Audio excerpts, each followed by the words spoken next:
Находясь в Вознесенском кафедральном соборе, нашему молитвенному взору предстоит образ новомучеников и исповедников китайских. В начале XX века на территории Китая проживало около 200 православных христиан, этнических китайцев.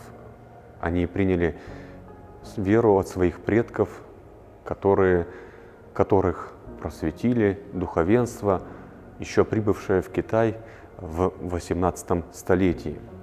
В 1900 году в Китае начинается восстание, известное как восстание боксеров.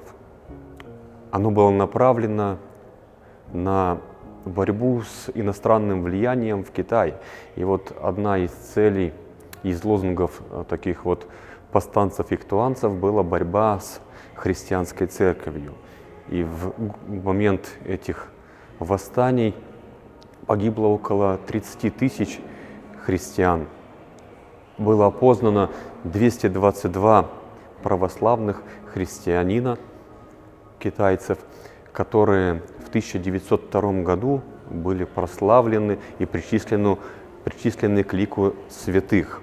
В 1903 году останки их были собраны и похоронены в храме в Пекине, который был отстроен и освящен в их честь. В годы культурной революции 1966-1976 год эта церковь была разрушена, а крипта с мощами была затоплена.